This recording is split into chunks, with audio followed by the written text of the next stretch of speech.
करिए पहन के आई बनी आ काला अखिया के गजराए जान।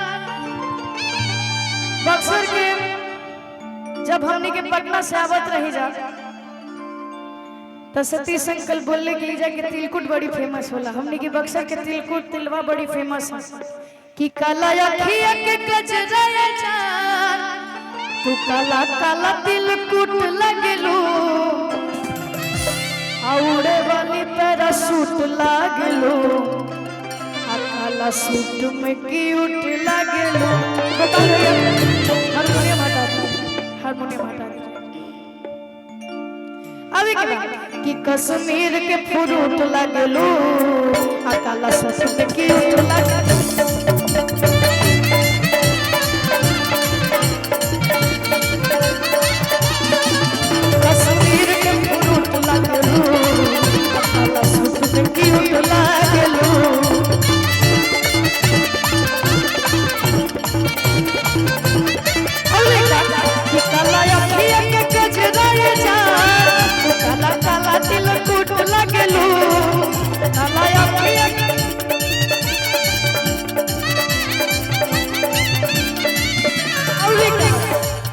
कश्मीर के फ्रूट लागलू काला सूट में क्यूट लागलू।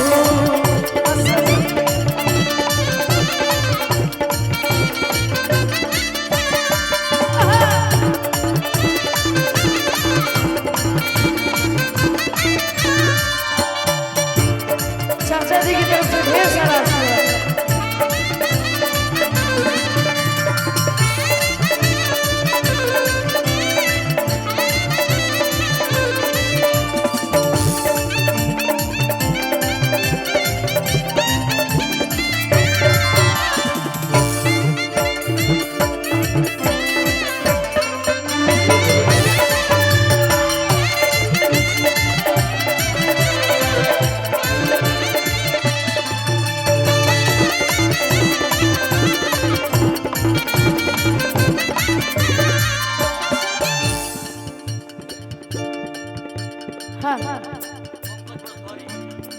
हमारे भोजपुरी इंडस्ट्री के काफी अच्छे राइटर पंकज बसुधरी जी की तरफ से ढेर सारा आशीर्वाद है।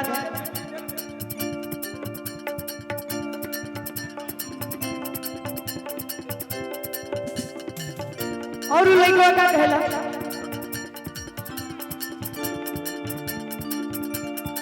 कि गजब तुहारी स्टाइल बाटे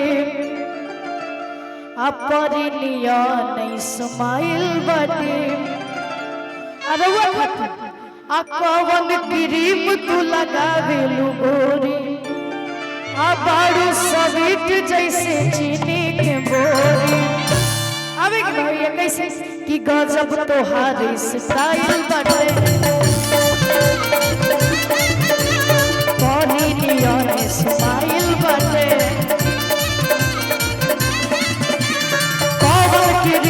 लगावेलू गोरी बारू स्वीट जैसे चीनी के बोरी।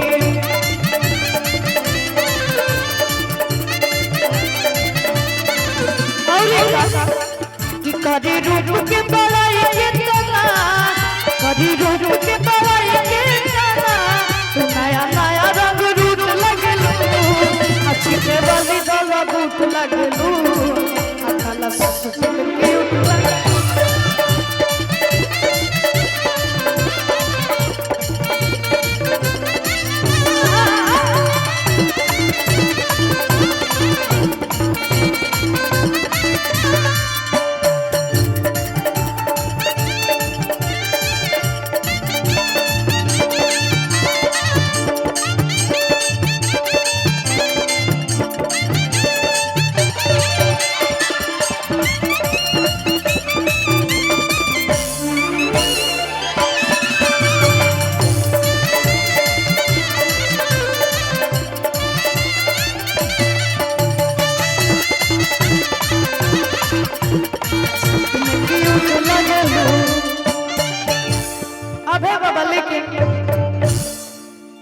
हमार भैया लोग के तरफ से ढेर सारा आशीर्वाद है कि गोरी फूला झाड़ी बाड़ू भैया लोग के तरफ से कहे के